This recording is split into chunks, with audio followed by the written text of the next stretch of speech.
اور دعاؤں کی طرف جو ہے وہ دھیان کم ہوتا ہے، تو اس چیز کو کیسے امپروو کیا جا سکتا؟ جی شکریہ۔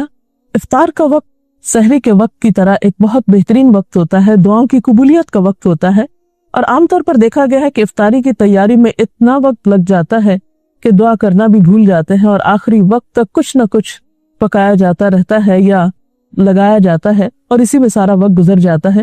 اس سلسلے میں بات یہ کہ ایک تو اوور ایٹنگ روزے کے سارے مقصد کو ختم کر دیتی ہے، پھر بعض اوقات طبیعت میں اتنی گرانی ہوتی ہے کہ اس کے بعد نماز جو ہے وہ ایک بہت بوجھل اور مشکل کام محسوس ہوتا ہے، پھر اسی طرح اسراف بھی ہوتا ہے۔ تو اس میں بھی اعتدال کی ضرورت ہے۔ انسان افطاری کی تیاری میں اگر جلدی کرے اور آخری وقت یعنی روزہ افطار کرنے سے پہلے کے کچھ لمحات جو ہیں وہ تمام کاموں کو چھوڑ کر خصوصی طور پر دعائیں کرنے میں گزارے تو یہ ایک بہت بہترین عمل ہوگا۔ ہم میں سے ہر شخص محتاج ہے، ہر شخص کسی نہ کسی مشکل کا شکار ہے۔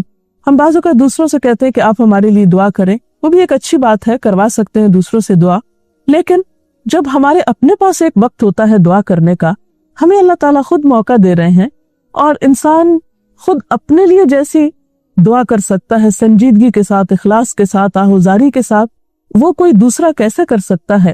اور پھر جب اللہ تعالیٰ ہمیں ایسے مواقع دے رہے ہیں کہ جب وہ خود بتاتے ہیں کہ یہ قبولیت کا وقت ہے، مانگو مجھ سے، ان مواقع کو بھی ہم ادھر ادھر کی چیزوں میں گوا دیتے ہیں، تو یہ ہمارے لیے باعث حسرت ہو سکتا ہے۔ اس لیے ان اوقات کو آپ بہترین طریقے سے استعمال کریں۔ مثلاً آپ کیا کریں کہ اگر آپ کسی کے ہاں افطار کر رہے ہیں یا اپنے گھر میں افطار کر رہے ہیں تو افطاری سے پہلے جو بھی میسر ہو وہ قریب رکھ لیا جائے، اور پھر یکسو ہو کر اللہ تعالیٰ سے مناجات کی جائے، ذکر کیا جائے، دعا کی جائے، اور پھر جب وقت آ جائے تو اس وقت افطار کر لی جائے، اور پھر نماز مغرب میں جلدی کی جائے۔ ایسا نہ ہو کہ ہم افطار کرنے میں اتنی تاخیر کریں کہ نماز کا وقت بہت لیٹ ہو جائے، کیونکہ نماز کا افضل وقت زیادہ بہتر ہے نماز کی ادائیگی کے لیے اجر و ثواب کے اعتبار سے، تو اس کا اہتمام بھی رہے۔ اور پھر بعد میں اگر کھانا کھا رہے ہیں تو اتنا زیادہ پیٹ بھر کے کھانا نہ کھائیں کہ عشاء کی نماز اور تراویح میں مشکل ہو۔ تو ان چند باتوں کا دھیان رکھنا بے حد ضروری ہے۔ السلام علیکم۔ میرا سوال ہے کہ بادلوں کی وجہ سے کبھی کبھی سورج چھپ جاتا ہے، ایسا لگتا ہے جیسے غروب ہو گیا ہے، اور ہم اگر روزہ کھول لیتے ہیں تو کیا وہ ہو جائے گا؟ وقت سے پہلے روزہ افطار کر لیا جائے تو اس سے روزہ نہیں ہوتا، اس روزے کو آپ کو دہرانا ہوگا۔ کوئی اور سوال؟ افطار پارٹی کے متعلق قرآن کی روشنی میں کیا دلیل ہے؟ اس میں کوئی شک نہیں کہ مل کر کھانے میں برکت ہوتی ہے، یا افطار کے موقع پر آپ خود افطار اکیلے کرنے کی بجائے کسی دوسرے کو بھی شریک کر سکتے ہیں، دوستوں کو، عزیزوں کو، رشتہ داروں کو، لیکن عام طور پر اس میں بھی ہم حد اعتدال سے بڑھ جاتے ہیں۔ بعض اوقات صرف امیر لوگوں کو اس میں دعوت دیتے ہیں، یا صرف اپنے خاندان کے چند مخصوص لوگوں کو دعوت دیتے ہیں، اور غریبوں کو اس موقع پر بھلا دیا جاتا ہے، جبکہ رمضان کا مہینہ تو ہے ہی شہر المواسات، ایک دوسرے کی غم گساری کرنے کا مہینہ ہے، ایک دوسرے کی ہمدردی کا مہینہ ہے۔ تو اس معاملے میں جہاں آپ اپنے رشتہ داروں کو یاد رکھیں، دوستوں کو یاد رکھیں، اپنے ساتھ کام کاج میں شریک لوگوں کو یاد رکھیں، یا کسی بھی طرح جاننے والوں کو، وہاں ان لوگوں کو بھی ضرور یاد رکھیں کہ جو نہ آپ کے رشتہ دار ہیں، نہ دوست ہیں، نہ تعلق دار ہیں، لیکن وہ آپ کی افطار کے کہیں زیادہ مستحق ہیں، اور ان کے دل سے نکلی ہوئی دعائیں آپ کے لیے کہیں زیادہ فائدہ مند ہو سکتی ہیں۔ تو اس معاملے میں بھی ہمیں دیکھنا چاہیے۔ حضرت ابراہیم علیہ السلام اپنے کھانے میں ضرور کسی کو شریک کیا کرتے تھے، انبیاء کی سنت یہی ہے، آپ صلی اللہ علیہ وسلم بھی اس معاملے میں دوسروں کا خیال رکھا کرتے تھے۔ تو افطار پارٹی کی جا سکتی ہے، لیکن حد اعتدال کے اندر، جس سے دوسرے فرائض متاثر نہ ہو۔ صحابہ کرام کا عام طور پر رجحان یہ ہوتا تھا کہ رمضان میں ایک دوسرے سے اجنبی ہو جایا کرتے تھے، تاکہ زیادہ سے زیادہ وقت ان کو عبادت کے لیے مل سکے۔ تو اگر ہماری عبادات پر اثر نہ پڑے اور ہماری روحانیت متاثر نہ ہو تو میل جول میں حرج نہیں ہے۔ اجازت چاہتے ہیں۔ اللہ حافظ۔